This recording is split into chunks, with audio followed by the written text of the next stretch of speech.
الحمد للہ العزیز القہار، والصلاة والسلام علی النبی المختار وعلی آلہ الاطہار واصحابہ الاخیار، اما بعد فاعوذ باللہ من الشیطان الرجیم، بسم اللہ الرحمن الرحیم۔ قل بفضل اللہ وبرحمتہ فبذالک فلیفرحوا هو خیر مما یجمعون۔ قال فی القرآن المجید وصلی علیہم ان صلاتک سکن لہم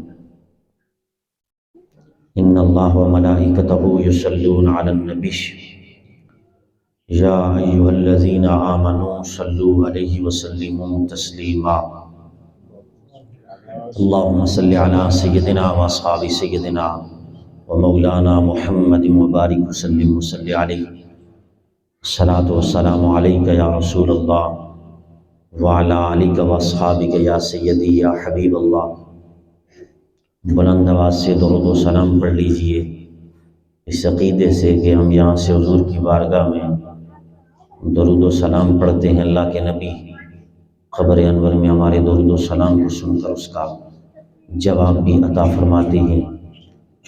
ابو داؤد شریف کی حدیث نمبر 326 ہے، میرے نبی نے فرمایا ما من احد یسلم علی الا رد اللہ علی روحی حتی ارد علیہ السلام۔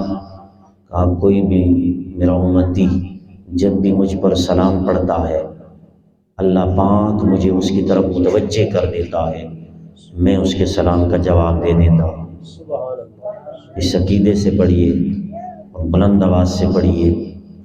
یاد رکھیے ہم بلند آواز سے درود و سلام اس وجہ سے نہیں پڑھتے کہ ہمارے نبی بلند آواز سے ہمارے درود و سلام کو اونچی آواز سے سنتے ہیں، وگرنہ ہمارے نبی کی ذات اتنی عظمت والی ذات ہے کہ میرے رب قدیر نے میرے مصطفیٰ کریم کو اس شان سے نوازا ہے کہ میرے نبی تو ہمارے دل کی کیفیت سے بھی واقف ہیں۔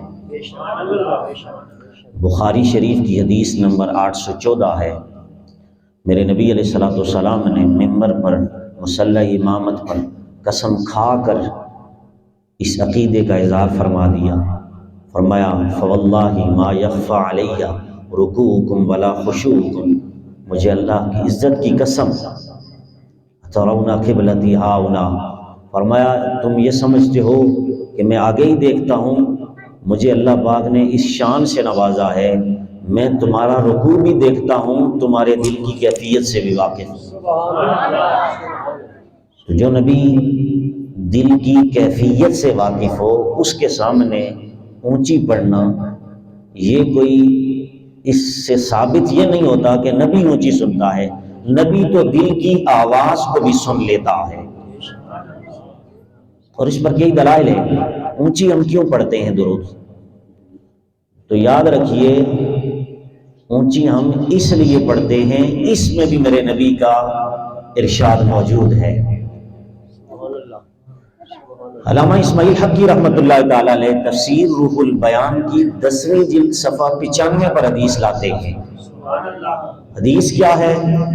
میرے نبی نے فرمایا ارفعوا اصواتکم بالصلاۃ علی فانما علی تذهب النفاق، فرمایا لوگوں جب بھی مجھ پر میرے امتیوں درود پڑھا کرو، میرے نبی نے فرمایا جب بھی مجھ پر درود و سلام پڑھا کرو تو بلند آواز سے پڑھا کرو۔ یا رسول اللہ اس میں فائدہ کیا ہے؟ جب ہم بلند پڑھتے ہیں تو لوگ کہتے ہیں یہ گلے پھاڑ پھاڑ کے سپیکروں میں نبی پر پڑھتے ہیں صلاۃ و سلام علیکم یا رسول اللہ یا نبی سلام علیکم، یہ تانے دیتے ہیں، اس میں فائدہ کیا ہے؟ اور آپ فرما رہے ہیں اونچی آواز سے پڑھا کرو، اس میں حکمت کیا ہے؟ تو میرے نبی نے 1400 سال پہلے حکمت بڑے جملے اس امت کو عطا فرما دیے، فرمایا تذهب النفاق، فرمایا جب مجھ پر اونچی آواز سے تم درود و سلام پڑھو گے تو اللہ پاک تمہارے دل کی منافقت کو ختم کر دے گا۔ تو جو نبی پر اونچی آواز سے درود و سلام پڑھتا ہے یقیناً اس کے دل سے اللہ منافقت کو ختم کر دیتا ہے، اور جو نبی پر درود و سلام پر اعتراض کرتا ہے یقیناً وہ منافق ہوتا ہے۔ اب آپ کہیں گے جو نبی پر درود نہیں پڑتا یا نبی کا بیگانہ ہے، نبی کا بے وفا ہے، وہ کس طرح منافق ہے؟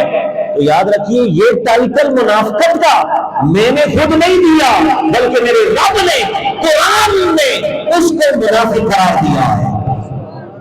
سورہ نساء آیت نمبر 165 165 قرآن کہتا ہے وَإِذَا قِيلَ لَهُمْ تَعَالَوْا إِلَىٰ مَا أَنزَلَ اللَّهُ وَإِلَى الرَّسُولِ رَأَيْتَ الْمُنَافِقِينَ يَصُدُّونَ عَنْكَ صُدُودًا۔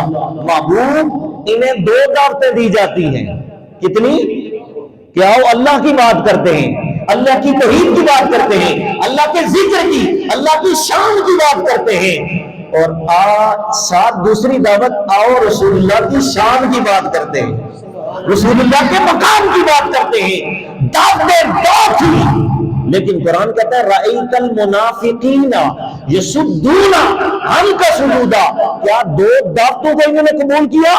کہا نہیں، دعوت انہوں نے قبول کی کہ اللہ کی بات سننے کے لیے کشا اور اللہ کی بات کو، اللہ کی شان کو تو مانتے ہیں۔ رأیت المنافقین یصدون عنک صدودا، جب انہیں کہا جائے کہ آؤ رسول اللہ کی شان کی بات کرتے ہیں، رسول اللہ کے میلاد کی بات کرتے ہیں، رفعت رسالت کی بات کرتے ہیں، شوکت رسالت کی بات کرتے ہیں، تو اے معبود آپ ان منافقوں کو دیکھیں گے، یہ تیری شان کو نہیں مانتے، میری شان کو مانتے ہیں۔ تو قرآن نے منافقوں کو یہ جو ٹائٹل دیا ہے اس کی سب سے بڑی وجہ یہ ہے وہ خدا کی شان کو تو مانتا ہے، مصطفیٰ کی شان کو نہیں مانتا، اور جو مصطفیٰ کی شان مانتا ہے وہ درود و سلام پڑھتا ہے، اور جو درود و سلام پڑھتا ہے اللہ پاک اس کے دل کی منافقت ختم کر دیتا ہے، اور جو اعتراض کرتا ہے تو یقیناً اس کا سینہ منافقت سے بھر جاتا ہے۔ تو اللہ کا شکر ہے ہم نبی کے عاشق ہیں۔ کیا ہے؟ نبی کے عاشق ہیں، منافق نہیں ہے۔ کیوں؟ منافق وہ ہوتا ہے جو مصطفیٰ کو چھوڑ کر رب کا ذکر کرتا ہے، اور عاشق وہ ہوتا ہے اللہ کی شان کے ساتھ مصطفیٰ کی شان کو بھی بیان کرتا ہے۔ تو اس لیے میرے نبی نے فرمایا ارفعوا اصواتکم بالصلاۃ علی فانما علی تذهب النفاق، فرمایا میرے امتیوں جب بھی مجھ پر درود و سلام پڑھو اونچی آواز سے پڑھا کرو، جب تم اونچی آواز سے پڑھو گے تو اللہ پاک اس عمل کی وجہ سے تمہارے دل کی منافقت کو ختم کر دے گا۔ ایک اور حوالہ سن لیجئے، امام سیوطی رحمت اللہ تعالی علیہ، کتنا بڑا امام، انور شاہ کشمیری فیض الباری دیوبندیوں کے بہت بڑے محدث ہیں، انہوں نے فیض الباری لکھی، دوسری جلد صفحہ نمبر 208 پر لکھا کہ یہ امام سیوطی وہ بندہ ہے جس نے پوری بخاری شریف نبی علیہ السلام سے پڑھی ہے، اور 75 مرتبہ امام سیوطی کے بارے میں دیوبندیوں کے محدث یہ لکھ چکا کہ 75 مرتبہ جاگتے ہوئے میرے نبی کو اس کی زیارت ہوئی ہے، وہ امام سیوطی۔ اور یہاں صفحہ نمبر 208 پر لکھتے ہیں اس وقت تک یہ حدیث بیان ہی نہیں کرتے جب تک میرے نبی کی یہ حدیث نہ ہو۔ نبی علیہ السلام فرما دیتے ہیں کہ سیوطی یہ میری حدیث ہے، تب یہ بیان کرتے ہیں۔ وہ امام سیوطی اپنی کتاب الحاوی للفتاوی دوسری جلد صفحہ نمبر 42-43 پر لکھتے ہیں، کیا لکھتے ہیں میرے مصطفیٰ کریم کے غلاموں؟ وہ میرے نبی کا فرمان نقل فرماتے ہیں، ہم اونچی آواز سے درود و سلام کیوں کرتے ہیں؟ سنو دوسری روایت، میرے مصطفیٰ کریم کی روایت کو نقل کرتے ہیں کہ میرے آقا نے فرمایا من صلی علیہ صلاۃ وجہر بہ وشہد بہ کل مطر ویابس ورطب، فرمایا میرے مصطفیٰ کریم نے فرمایا میرے غلاموں جب بھی مجھ پر درود و سلام پڑھا کرو اونچی آواز سے پڑھا کرو۔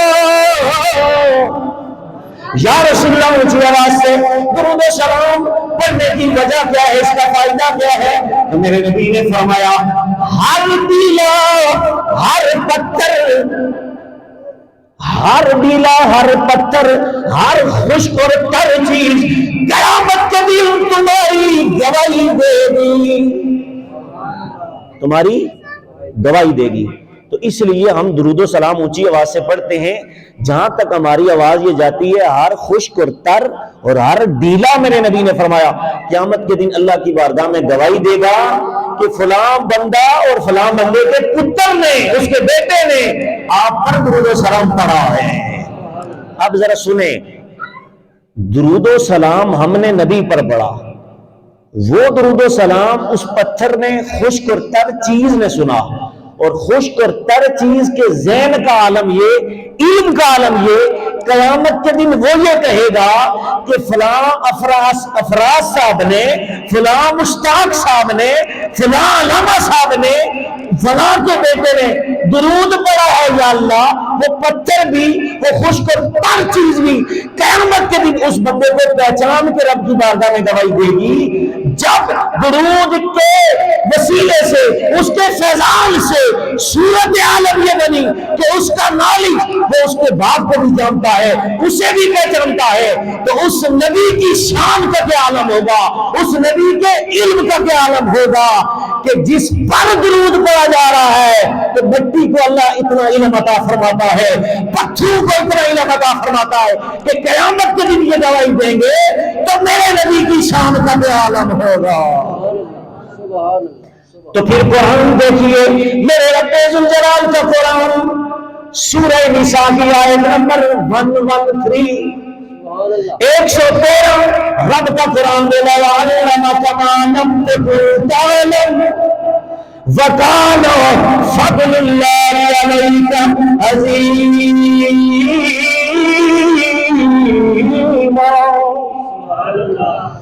میرے رب ذوالجلال نے قرآن میں فرمایا، اے نبی ہم نے تجھے ہر چیز کا علم عطا کر دیا، وہ علم عطا کر دیا جو تو نہیں جانتا تھا، ما لم تکن تعلم، جو تو نہیں جانتا تھا وہی تو ہم نے عطا کر دیا۔ وَكَانَ فَضْلُ اللَّهِ عَلَيْكَ عَظِيمًا، اے نبی آپ پر اللہ کا بڑا فضل عظیم ہے۔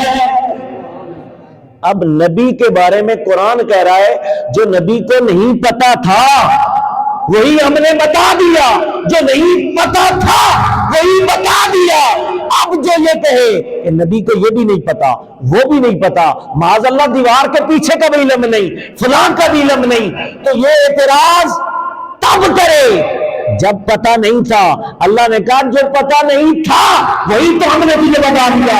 اب کوئی نہ یہ کہے کہ نبی کو یہ بھی نہیں پتا، وہ بھی نہیں پتا، قرآن تو اب بھی کہہ رہا ہے جو پتا نہیں تھا وہی تو ہم نے مصطفیٰ کو بتا دیا ہے، وہی تو ہم نے مصطفیٰ کو بتا دیا۔ اب جتنے بھی اعتراض چاہے قرآن کے اندر سے آیتیں پڑھی جائیں جو پہلے والے تھی اور جو حدیثیں سامنے رکھ کر یہ کہے کہ نبی کو یہ کہا جا رہا ہے کہ نبی کو یہ بھی نہیں پتا، وہ بھی نہیں پتا، وہ ساری حدیثیں اور سارے اعتراض سامنے رکھ کر اس آیت کو سامنے رکھ کر فیصلہ کرنا پڑے گا۔ رب تو یہی کہہ رہا ہے جو پہلے محبوب تجھے پتا نہیں تھا وہی ہم نے سب تجھے بتا دیا۔ اب کوئی یہ نہ کہے نبی کو یہ بھی نہیں پتا، اب تو سب کچھ پتا ہے، اب تو سب پتا ہے۔ اور کتنا پتا ہے کہ میرے نبی اب سے لے کر قیامت تک ہر چیز ما کانا و ما یکون کا علم رکھتے ہیں۔ اور مشکاہ شریف صفحہ نمبر 41 ہے، عربی کی جینین کتاب ہے۔ یہ 2 ٹانگوں والا جانور اب بھی مصطفیٰ کے بارے میں کہہ رہا ہے کہ نبی کو یہ بھی نہیں پتا، وہ بھی نہیں پتا، لیکن 4 ٹانگوں کا جانور، 4 ٹانگوں والا جانور تب بھی میرے مصطفیٰ کریم کا علم غیب علم مار رہا تھا جب مکے کی سرزمین پر درختوں کے درمیان، کھجوروں کے درختوں کے درمیان میرے نبی نے ڈیرا ڈالا تھا۔ تو اس وقت ایک بھیڑیا، کیا بھیڑیا، آپ پتہ ہے یہ دیہات کے گاؤں میں رہتے ہیں اور آپ کو پتہ ہے بھیڑیا کیا ہوتا ہے؟ ایک جانور ہے 4 ٹانگوں والا۔ اب روایت کے اندر آتا ہے میرے نبی کا دور ہے، میرے نبی کا زمانہ ہے، یہ بھی میرے نبی کا زمانہ ہے، لیکن وہ 1400 سال پہلے حیات طیبہ میں میرے نبی کی حیات میں جنگل میں ایک چرواہا بکریاں چرانے والا جب بکریاں چرا رہا تھا تو اچانک اس کی بکری ایک بھیڑیے نے پکڑ لی. کیا کی؟ پکڑ لی اور اس کا شکار کر دیا. کیا کر دیا؟ جب شکار کیا تو یہ جو بکریاں چرانے والا تھا وہ یہودی تھا. کون تھا؟ جس کی بکری شکار کر لی بھیڑیے نے. اور پھر بھیڑیے نے کیا کیا؟ وہ بھیڑیا ایک درخت کے ڈھیلے پر، جس ہم درخت کاٹ لیتے ہیں نا تو اس کا نیچے والی جو جگہ ہوتی ہے اس کے اوپر وہ یہودی وہ بھیڑیا جو تھا چڑھ گیا اور چڑھ کر وہ کھانے لگا، شکار کر کے بکری شکار کر کے کھانے لگا. حدیث بیان کر رہا ہوں. جب کھانے لگا تو یہ جو یہودی تھا نا بکریاں چرانے والا، اس نے کہا افسوس میری بکری اس نے کھا لی، میرا نقصان ہو گیا. کیا ہو گیا؟ نقصان ہو گیا. تو اب وہ جو بھیڑیا تھا اس کو اللہ نے زبان عطا کر دی، وہ انسانوں کی بولی بولنے لگا. یہ قانون تھا. اس نے کہا، اس نے کیا کیا؟ یہ وہاں ڈھیلے تک یہ جو چرواہا تھا یہ ڈھیلے تک پہنچ گیا اور اس سے کھینچ لیا اپنی بکری اور اپنی بکری کو بچا لیا. جو بچایا تو وہ ڈھیلے پر وہ بھیڑیا چڑھا اور چڑھ کر اس نے کہا اللہ نے مجھے رزق دیا تھا، تو نے میرا رزق چھین لیا ہے. اللہ نے مجھے رزق دیا تھا کہ میں تو جنگل میں شکار کر کے ہی کھاتا تھا، یہی میرا نظام چلتا تھا، اسی سے میں کھا کے چلتا تھا. مجھے اللہ نے رزق دیا تھا اور تو نے میرا رزق چھین لیا. جو ہی اس نے یہ انسانی آواز سے اس بھیڑیے کی آواز اس یہودی چرواہے نے سنی، حیران ہو گیا. پتہ کیا کہنے لگا؟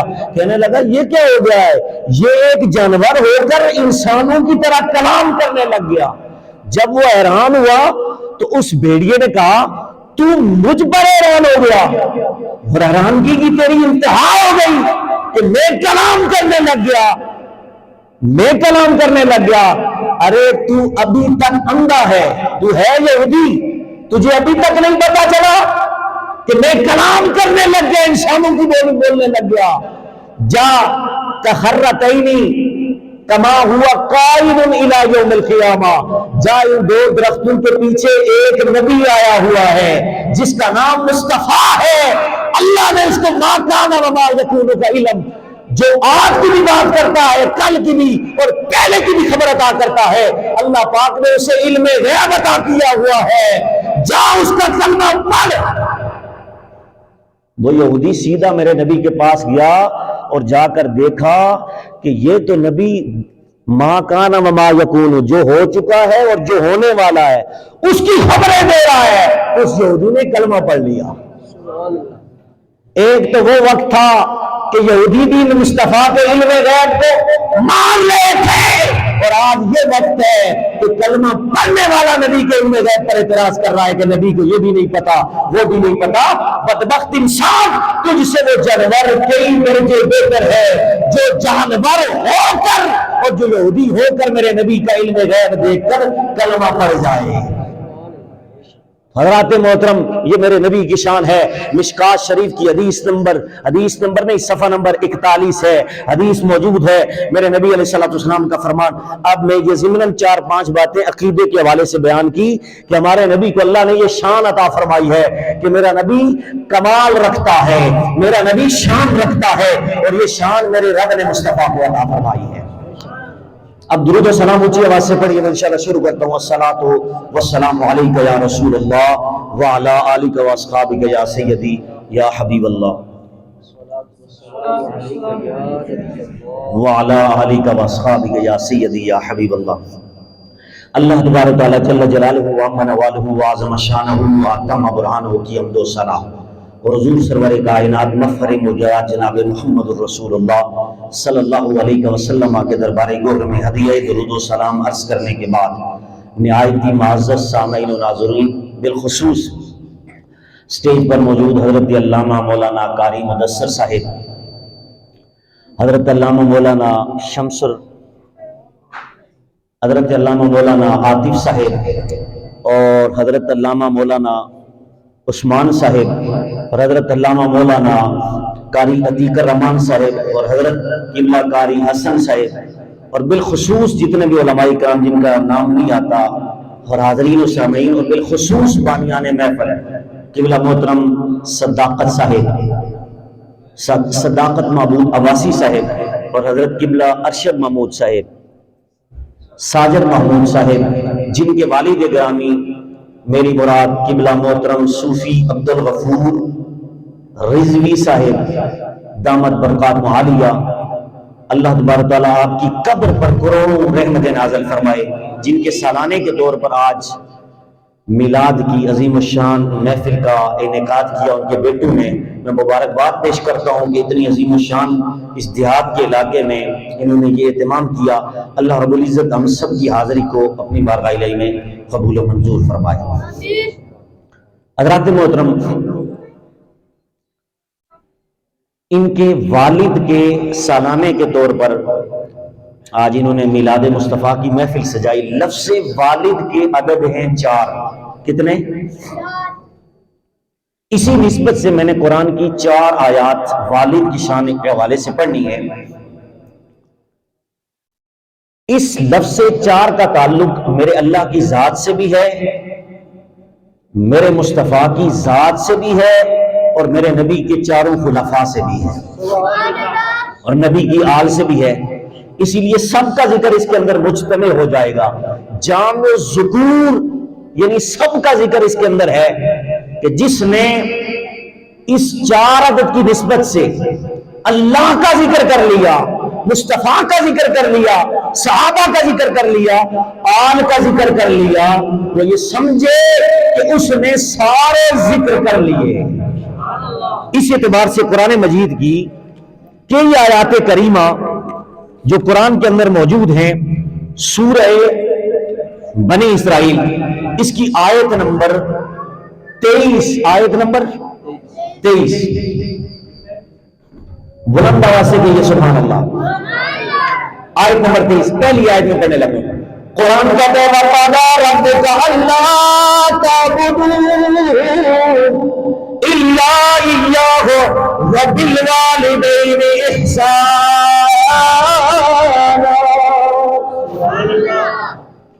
اللہ قرآن میں کہتا ہے، رب کہتا ہے میرا فیصلہ یہ ہے کہ عبادت کس کی کرو؟ اللہ کی۔ کس کی؟ عبادت اللہ کی۔ وَبِالْوَالِدَيْنِ إِحْسَانًا، اور احسان والدین کے ساتھ۔ احسان کس کے ساتھ؟ والدین کے ساتھ۔ دوسری آیت، اب اس آیت کے اندر بھی اللہ رب العزت نے ایک درجے میں اپنی توحید کو بیان کیا ہے اور ایک درجے میں والدین کی شان کو بیان کیا ہے۔ اسی طرح کی دوسری آیت سورہ بقرہ آیت نمبر 53، قرآن کہتا ہے وَإِذْ أَخَذْنَا مِيثَاقَ بَنِي إِسْرَائِيلَ لَا تَعْبُدُونَ إِلَّا اللَّهَ وَبِالْوَالِدَيْنِ إِحْسَانًا، اور ہم نے اس سے پہلے بھی بنی اسرائیل سے 2 عہد لیے تھے۔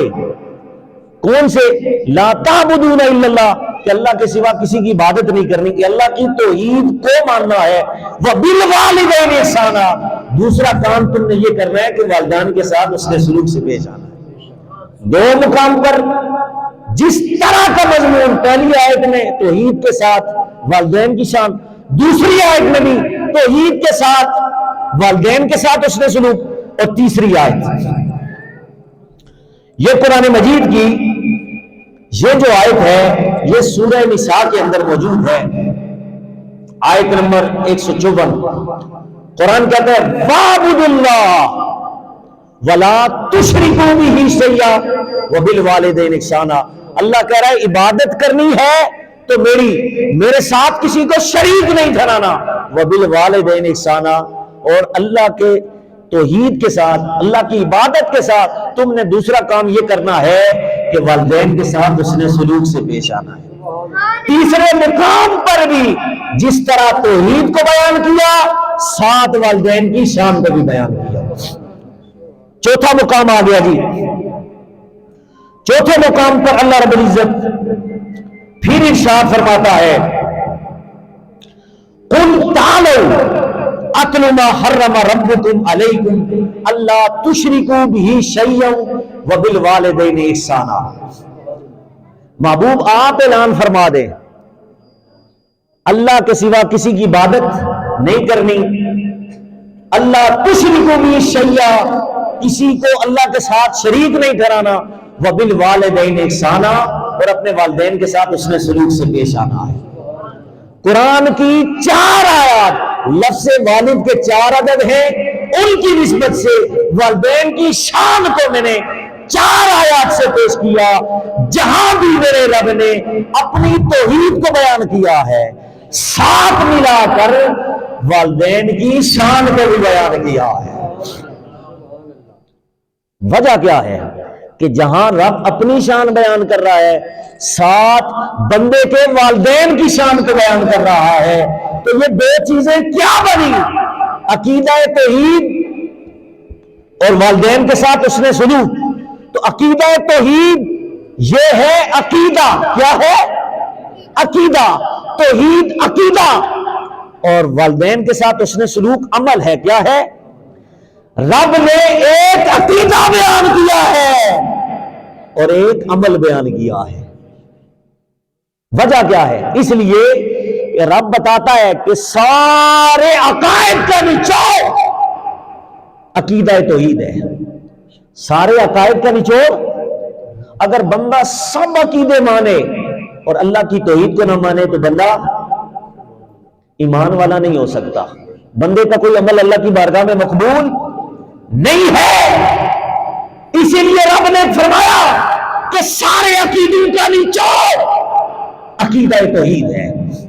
اور عقیدہ توحید ہی کے اندر یہ میرے مصطفیٰ کریم کی رسالت بھی موجود ہے. کیا؟ کیونکہ میرے مصطفیٰ کریم سے سوال بھی ہوا, بخاری شریف کے اندر حدیث موجود ہے کہ میرے نبی سے سوال ہوا کہ اللہ پر ایمان لانے کا اتدرونا من لا یؤمن باللہ والیوم الآخر. صحابہ نے سوال کیا اللہ کے اوپر ایمان لانے کا معنی کیا ہے؟ تو میرے نبی نے فرمایا اس کا معنی یہ ہے اللہ کو بھی مانا جائے, اللہ کے نبی کو بھی مانا جائے. تو اللہ اور اس کے رسول کو ماننا یہ عقیدہ توحید کے اندر شامل ہے. کیا ہے؟ شامل ہے. تو اللہ نے سارے عقیدوں کا نچوڑ عقیدہ توحید میں رکھا اور بتایا کہ اگر سارے عقیدوں پر تم ایمان رکھتے ہو اور اگر عقیدہ توحید میں گڑبڑ ہے تو سارے عقیدے تمہارے مردود ضبط اور بیکار کر کے جہنم میں پھینک دیے جائیں گے جب تک تم اللہ کی توحید کو نہیں مان لیتے. اور دوسرا عمل ہے. اس عقیدے کے ساتھ عمل کو بیان کیا کہ والدین کے ساتھ اس نے سلوک سے پیش آنا ہے. تو اس میں اللہ رب العزت نے بیان فرمایا یہ میں نے عقیدہ توحید کے ساتھ ایک عمل بیان کیا ہے. تو عمل کئی ہیں, کتنے؟ ہزاروں عمل ہیں. رب نے کہا نماز بھی پڑھو یہ بھی عمل ہے, روزہ بھی رکھو یہ بھی عمل ہے, حج کرو یہ بھی عمل ہے. یہ سارے اعمال ہیں. کیا ہے؟ اور سارے اعمال کا نچوڑ والدین کے ساتھ اس نے سلوک. رب نے کہا سارے عقیدوں کا نچوڑ ہم نے والدین کی شان میں رکھا ہے, والدین کی خدمت میں رکھا ہے کہ کوئی بندہ نمازیں بھی پڑھے, روزہ بھی رکھے, حج بھی ادا کرے اور سارے کام کرنے کے بعد والدین کے ساتھ اس نے سلوک سے پیش نہ آئے. رب کہتا ہے میں ساری عبادت رد کر دیتا ہوں. اور فرمایا لا عدو لکم, فرمایا میں تمہارا کوئی بھی عمل صرف ہوں ولا عدل ہوں, فرمایا نہ تمہارا کوئی فرض قبول ہوگا نہ نفل قبول ہوگا. یہ سارے عمل ضبط اور بیکار کر دیے جائیں گے یہاں تک کہ اپنے والدین کی خدمت نہ کر لو. کیا نہ کر لو؟ خدمت نہ کر لو. حضرات محترم یہاں ہم نے یہ رزلٹ اخذ کیا کہ جہاں بھی رب نے توحید کو بیان کیا ساتھ ملا کے عظمت والدین کو بیان کیا. تو اس لیے عقیدہ توحید کے ساتھ والدین کی عظمت کو بیان کرنا اس چیز کی دلالت کرتا ہے کہ اللہ یہ چاہتا ہے کہ جو مجھے مانتا ہے وہ اپنے ماں باپ کا احترام کرتا رہے, ماں باپ کی شان کو مانے. اب حضرات محترم اس کے کئی ٹاپک ہیں، اگر آگے جا کر ہم عظمت والدین کے ساتھ، جس طرح ہم نے آخری آیت پڑھی کہ جس میں کل سے اللہ نے والدین کی شان کو بیان کیا، تو میلاد کا جلسہ یہ رکھا ہے انہوں نے، تو آج ہم اس کل سے ہی ہم جس چیز کو واضح کرنا چاہتے ہیں کہ جس کل سے میرے رب نے والدین کی شان کو بیان کیا ہے، اسی کل سے تو میرے مصطفیٰ کریم کے شان کو بھی رب نے بیان کیا، میرے مصطفیٰ کریم کے میلاد کو بھی بیان کیا ہے۔ تو سنیے میرے رب ذوالجلال کا قرآن، سورہ یونس کی آیت نمبر 58، قرآن بولا قل بفضل اللہ وبرحمتہ فبذلک فلیفرحوا۔ فرمایا محبوب اپنی پیاری پیاری زبان سے اعلان کر دے، جب تمہیں اللہ کا فضل ملے، اس کی رحمت ملے، اس کے ملنے پر خوشیاں منایا کرو۔ اللہ کا فضل ملے خوشیاں مناؤ، رحمت ملے خوشیاں مناؤ، جشن مناؤ۔ یا اللہ یہ فضل کیا ہے، یہ رحمت کیا ہے؟ رب کہتے ہیں بڑے بڑے فضل تمہیں عطا کیے، بڑی بڑی رحمتیں تمہیں عطا کی، لیکن میں جس فضل کی بات کر رہا ہوں، اس رحمت کی بات کر رہا ہوں، وہ اور کوئی نہیں ہے بلکہ میرا محبوب ہے۔ میرا تو رب کہہ رہا ہے میرا محبوب جب تمہیں مل جائے رحمت کی صورت میں، فضل کی صورت میں، تو اس کے ملنے پر ماتم نہ کیا کرو، جشن منایا کرو۔ کیا کیا کرو؟ تو یہاں پر اللہ نے حضور کے میلاد کا جشن، میلاد کا حکم بھی دیا اور میلاد پر خرچ کرنے کا بھی حکم دیا۔ رب کہتا ہے فَبِذَلِكَ فَلْيَفْرَحُوا هُوَ خَيْرٌ مِّمَّا يَجْمَعُونَ۔ یہ جو تم مصطفیٰ کی میلاد پر جو خرچ کرو گے، کیا کرو گے؟ وہ خیر مما یجمعون، یہ بہتر ہے اس سے جو تم نے جمع کر کے رکھا ہوا ہے۔ فرمایا جو دولت تم نے جمع کر کے رکھی ہو اس سے بہتر ہے کہ میلاد پہ خرچ کیا جائے۔ ابھی قبلہ عبدالغفور مرحوم رحمت اللہ تعالی علیہ، آپ کے بچوں نے آج یہ جو خرچہ کیا ہے یہ میلاد پر قرآن کی اس آیت سے ثابت ہو رہا ہے۔ اللہ نے خود فرمایا کہ تم خرچ کیا کرو۔ کیا کیا کرو؟ خرچ کیا کرو میلاد پر، میلاد کی خوشی پر، اہتمام پر۔ اس کا اجر تمہیں اللہ عطا فرمائے گا۔ کتنا اجر عطا فرمائے گا؟ کیونکہ اجر اصال ثواب کو کہتے ہیں۔ کس کو؟ اپنے والدین کا احسان کیا تو قرآن کہتا ہے یستبشرون بنعمت من اللہ وفضل وان اللہ لا یضیع اجر المؤمنین۔ اللہ کہتا ہے جب تمہیں نعمت ملے، جب تمہیں فضل ملے، جب رحمت ملے، اس کے ملنے پر خوشیاں، یستبشرون، خوشیاں منایا کرو۔ جب یہ خوشیاں مناؤ گے اللہ تمہیں اجر اور ثواب عطا فرمائے گا۔ کیا عطا فرمائے گا؟ اللہ فرمائے گا ان اللہ تمہارا لا یضیع، ضائع نہیں کرے گا، اجر المؤمنین، مومنوں کا اجر ضائع نہیں کرے گا۔ یعنی میلاد کی خوشی پر تمہیں رب ثواب عطا فرمائے گا۔ اس ثواب کو جو ہم نے کنورٹ کرنا ہے مرحوم کے سال ثواب کے لیے۔ اب ہمارا اصل ٹاپک آ چکا قرآن سے، یہ ثابت ہو چکا کہ میلاد اس لیے کیا کہ اس میلاد پر رب جو ہمیں ثواب عطا فرمائے گا، اس ثواب کو ہم کنوے کریں گے، احسان کریں گے۔ کس کو؟ ان کے والد گرامی کو۔ تو یقیناً اللہ فرماتا ہے ان اللہ لا یضیع اجر المؤمنین، میلاد کی خوشی پر جو رب ثواب عطا فرماتا ہے، اللہ فرماتا ہے میں ضائع نہیں کرتا، میں تو تمہیں عطا کر دوں گا۔ حضرات محترم، اب یہاں پر جب والدین زندہ ہیں، کیا تو والدین پر میں نے جمعے کے دن بھی بتایا تھا کہ والدین کے بچوں پر 63 حقوق ہیں۔ کتنے؟ 63 حقوق ہیں، اور 3 بھی نہیں پورے کیے جا رہے۔ اور بچوں پر والدین کے صرف 9 حقوق ہیں۔ کتنے؟ 9 حقوق ہیں۔ کچھ وصال کے بعد ہیں اور کچھ وصال سے پہلے ہیں۔ اب ذرا میں آپ کے سامنے ایک روایت پیش کرتا ہوں، جب والدین فوت ہو جائیں تو ان کے بعد بچوں پر کتنے حقوق ہیں، بچوں پر کتنے حقوق ہیں؟ اور آج قبلہ صداقت صاحب نے اور ساجد صاحب نے اپنے والد گرامی کے وہ حقوق پورا کرنے کے لیے آج اس جلسے کا اہتمام کیا ہے۔ میرے نبی نے فرمایا جب تمہارے ماں باپ فوت ہو جائیں تو تم پر 5 حق ہیں۔ کتنے؟ پہلے ہم نے 4 آیتیں پڑھی تھی، اب ہم 5 حقوق بیان کرنے لگے ہیں۔ وہ کیا ہے سنیے۔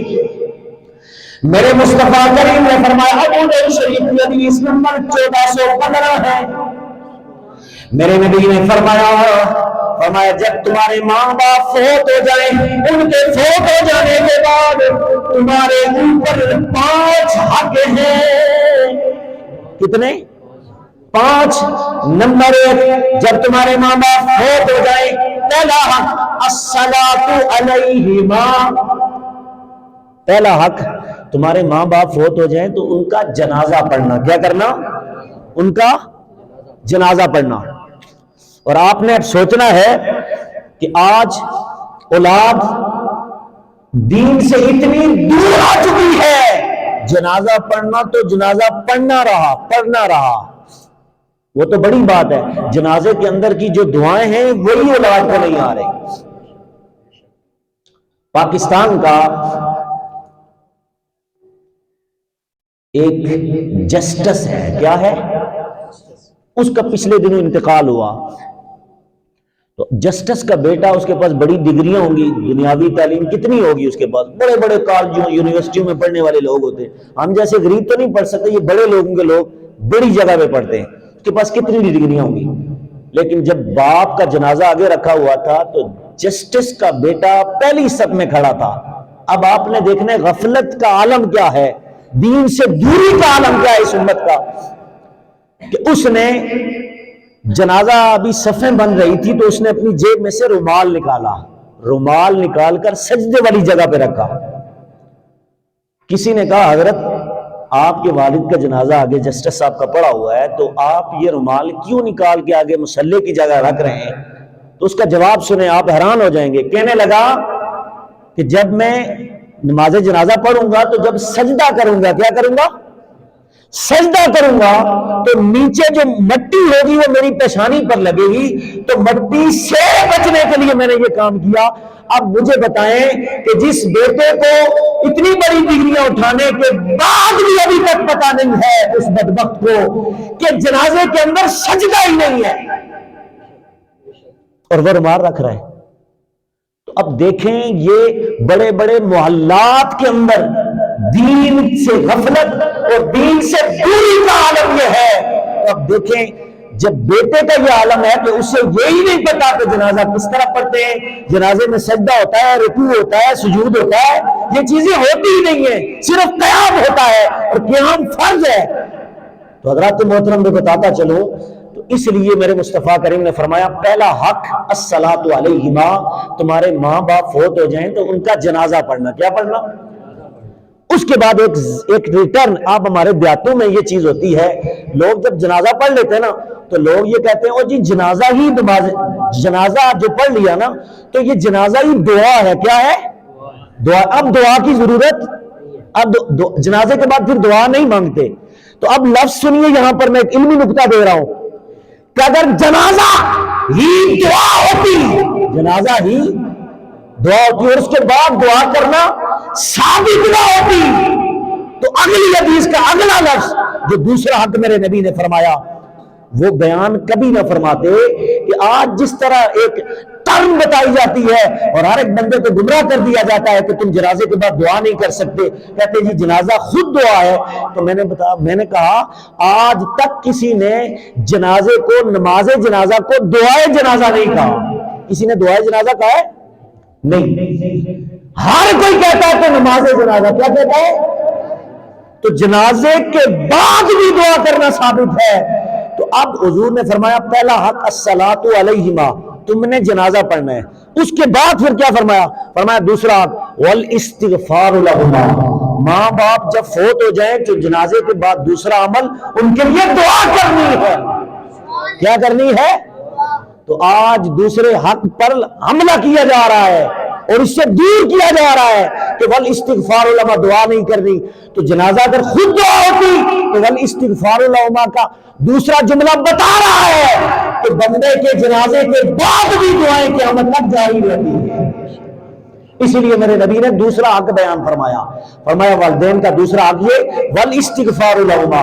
تو یاد رکھیں والاستغفار لہما جنازے کے بعد سے لے کر جب تک اولاد زندہ ہے تب تک وہ سالانہ کی صورت میں کرے، کل کی صورت میں کرے، 40ویں کی صورت میں دعا کرے، جب بھی کرے والاستغفار لہما کی صورت میں وہ اس کے اندر شامل ہے. فرمایا تم نے کیا کرنا ہے والاستغفار لہما. اور آج اس سنت کو زندہ کرنے کے لیے آج قبلہ محترم صداقت عباسی صاحب اور ساجد عباسی صاحب نے اس سنت کو دوسرے عمل پر، دوسرے حق پر جو اللہ اور اس کے رسول نے بتایا ہے اس پر عمل کیا جا رہا ہے. تو یہ دوسرا حق ہے. کیا ہے؟ اور تیسرا حق میرے نبی نے فرمایا وَإِنْفَاضُ أَحَدِهِمَا، ماں باپ نے اگر کسی سے وعدہ کیا تھا، کیا کیا تھا؟ زندگی میں اگر کسی سے وعدہ کیا تھا، عہد کیا تھا، تو ماں باپ کے فوت ہو جانے کے بعد اولاد کو چاہیے کہ اس وعدے کو تکمیل تک پہنچائیں، وعدہ پورا کریں. مثال کے طور پر انہوں نے اپنے بیٹوں کا رشتہ، بیٹیوں کا رشتہ، اس کی بڑی تشریح ہے، بڑی لمبی، اسی پر کئی وقت کئی ٹائم لگ سکتا ہے، لیکن بتاتا چلوں اس سے مراد یہ ہے جو انہوں نے کہا تھا، زندگی میں کسی سے وعدہ کیا تھا کہ فلاں کام تم نے کرنا ہے یا ہم کریں گے، تو اس پر عمل کرنا، یہ تیسرا حق ہے. اور چوتھا حق فرمایا صلۃ الرحمۃ التی لا توصل بہما. تیسرا حق یہ کہ تم نے عہد پورا کرنا ہے. اور چوتھا حق میرے نبی نے فرمایا جن کے ساتھ تمہارے ماں باپ کی صلہ رحمی تھی. کیا تھی؟ پیار تھا، شفقت تھی، دوستیاں تھی، رشتہ داریاں تھی، ان کو ختم نہ کرنا. یہ چوتھا حق ہے. یہ نہیں ہے کہ جب ماں باپ فوت ہو جائیں تو چاچے سے ختم کر دی جائے، خالہ سے ختم کر دی جائے، رشتہ داروں سے قطع کرامی. فرمایا نہیں، صلہ رحمی کرنی ہے. کیا کرنی ہے؟ صلہ رحمی. اور پانچواں حق میرے نبی نے فرمایا وَإِكْرَامُ صِدِّيقِهِمَا. جب ماں باپ فوت ہو جائیں تو پانچواں حق میرے غلاموں، میرے مصطفیٰ کریم نے فرمایا اگر ماں کی سہیلیاں ہیں اور باپ کے فرینڈز اور دوست ہیں، ان کی عزت کرنا، ان کی رسپیکٹ کرنا، یہ پانچواں حق ہے. کتنے حق ہیں؟ 5 حق ہیں. حضرات محترم اولیاء تصور کریں کہ اللہ رب العزت نے میرے مصطفیٰ کریم کو جو دین عطا کیا ہے، اس دین میں کتنی آسانیاں پیدا کی ہیں کہ مرنے کے بعد بھی اللہ رب العزت نے ان کے حقوق رکھے ہیں. کیا رکھے ہیں؟ حقوق رکھے ہیں. اب یہ ایک اور حدیث سن لیں جو مجموع الزوائد کی جلد 1 صفحہ نمبر 67 پر موجود ہے. میرے نبی نے فرمایا مرنے کے بعد 7 چیزیں. کتنی؟ مرنے کے بعد 7 چیزیں مرنے والوں کو فائدہ دیتی رہتی ہیں. کتنی چیزیں؟ فرمایا صبر اجری للعبر اجرہن وفی قبرہ بعد موتی. 7 چیزیں مرنے کے بعد بندے کو قبر میں اس کا فائدہ، اس کو احسان پہنچتا رہتا ہے. پہلی چیز من علم علما، جو خود علم پڑھ گیا یا پڑھا کے چلا گیا. جتنے لوگ اس پر عمل کرتے رہے، خود عالم تھا اور کسی کو عالم بنا دیا، آگے بچے پڑھتے رہے، دین پڑھتے رہے، سب نے جتنا پڑھا سب کا جمع کر کے ثواب جتنا ان کو پہنچا سارا جمع کر کے اللہ رب العزت اس کو قبر کا ثواب عطا فرماتا رہتا. او کرہا نہرن، یا کوئی نہر بنا کے چلا گیا. نہر بنا کر، کیا؟ یہ زبیدہ، ملکہ زبیدہ نام مکے میں اس نے نہر بنائی تھی. کیا؟ یہ ایک ملکہ تھی، بادشاہ تھی. کیا تھی؟ اس نے اپنے ذاتی خرچ سے، لوگوں کے خون سے نہیں، ٹیکس سے نہیں، جس طرح آج کل ہمارے بڑے بڑے وزیر اور امیر جتنے بھی ہیں یہ لوگوں کا خون اور لوگوں کا پیسہ جو ہے نا تو یہ خرچ کرتے ہیں، اپنی پراپرٹیاں، یہ سارے معاملات کرتے ہیں. وہ زبیدہ اس وقت کے جو بادشاہ تھے ان کا ایک معاملہ دین کے ساتھ بھی تعلق رہتا تھا. اس وقت کے محلات میں دین تھا. اور آج سملی ہال سے گھر کے محلے تک شیطنت راج کر رہی ہے۔ اس لیے میں بتاتا چلوں، اس زبیدہ نام کی جو ملکہ تھی، اس نے اپنے ذاتی خرچ سے مسلمانوں کے لیے ایک نہر بنائی تھی۔ کیوں؟ پانی کی کمی تھی مدینہ پاک میں، تو اس نے جب یہ بنائی نا، آج بھی اس کا وہ بنا ہوا ہے، نشان مٹا نہیں ہے اس نہر کا جو اس نے بنائی تھی۔ جب اس نے بنائی، مزدوروں کو اس نے یہ سارا نظام سونپ دیا، تو سارے مزدوروں نے جب کام کیا مکمل ہو گیا، ساری لسٹیں وغیرہ، سارا بل وغیرہ اس کے سامنے رکھا، ملکہ کے سامنے، اور ملکہ کو کہنے لگے یہ تمہارا کام سارا ہم نے کر دیا، یہ سارے اخراجات جو ہوئے یہ تم چیک کر لو۔ تو اس نے اپنے ذاتی خرچ سے جو پیسے دیے اس سے وہ نہر بنائی تھی۔ وہ کتنی اللہ کی نیک بندی تھی۔ تو اس نے پتہ ہے کیا کیا؟ اس نے وہ کاغذ سارے اٹھائے، بل اٹھائے، اور ان کو یوں پھاڑ کے پھینک دیا، دیکھا تک بھی نہیں۔ وہ حیران ہو گئے، جو بڑا مستری تھا جس کو ٹھیکہ دیا ہوا تھا، وہ سارے مستری سامنے بیٹھے تھے، ٹھیکیدار بھی بیٹھا ہوا تھا۔ تو ملکہ زبیدہ جو تھی، اس نے کہا اے اللہ، آج میں ان سے حساب نہیں لوں گی، کل تو مجھ سے حساب نہ لینا۔ آج میں ان سے حساب نہیں لوں گی، کل تو مجھ سے حساب نہ لینا۔ اللہ کی عزت کی قسم، وہ زبیدہ اتنی نیک ملکہ تھی، اتنی نیک بادشاہ تھی کہ جب مر گئی تو کسی نے اسے جنت کے محلات میں دیکھا، پوچھا ما فعل اللہ بک، اے زبیدہ بتا تیرے ساتھ اللہ نے کیا معاملہ کیا؟ وہ تو نے حضور کی امت کے لیے ایک نہر بنائی تھی سالے ثواب کے لیے کہ امت کے لوگ پانی پیے، تجھے ثواب پہنچے، صدقہ جاریہ کے طور پر تو نے یہ اہتمام کیا، کیا تجھے اس کا صلہ ملا یا نہیں؟ اللہ کی عزت کی قسم، ملکہ زبیدہ کہنے لگی اللہ کی عزت کی قسم، نہر تو بعد میں بنی، اس میں پانی بعد میں آیا، جب پہلی کھدال مزدور مار رہا تھا تو پہلی کھدال پر ہی اللہ نے میری بخشش فرما دی، اللہ نے میری بخشش فرما دی۔ حضرات محترم، فرمایا او کرہا نہرن، فرمایا جو نہر بنا کے چلا گیا، جتنے لوگ ان نہر سے پانی پیئیں گے اور کھیتیوں میں جائے گا، اور جتنی امت پانی پیے گی، ہر ایک کا ثواب اللہ پاک اس کے قبر میں عطا فرمائے گا جس نے وہ نہر بنائی تھی۔ یہ دوسرا عمل فرمایا او کرہا نہرن۔ اس کے بعد فرمایا جو کنواں بنا کے چلا گیا، کیا کنواں؟ کیوں اب نہر بڑی ہوتی ہے تو نہر بڑی کے لیے بڑے خرچے ہوتے ہیں، تو اس لیے حضور نے کم کر دیا، فرمایا اس کے بعد کوئی کنواں بنا کے چلا گیا۔ کون؟ کنواں بنا کے چلا گیا، تو جتنے بھی لوگ اس کنویں سے پانی پیئیں گے، اللہ پاک قیامت تک سارا ثواب جمع کر کے اس کو قبر میں عطا فرماتا رہتا ہے۔ اور اس کے بعد آگے فرمایا او غرس نخلا، فرمایا جو کھجور کا درخت لگا کے چلا گیا۔ کون سا؟ کھجور کا درخت۔ کھجور کے ساتھ جو کھجوریں لگیں گی کوئی بھی کھائے گا، اس کے پتوں کے نیچے چھاؤں میں کوئی بیٹھے گا، جتنے پرندے اس پر بیٹھیں گے، سب کو جتنا ثواب ہے سارا جمع کر کے اللہ پاک قبر میں اس کو عطا فرماتا ہے۔ اور آگے فرمایا او بنا للہ مسجدا، کیا؟ او بنا للہ مسجدا، اور جو کوئی مسجد بنا کر چلا گیا، کیا؟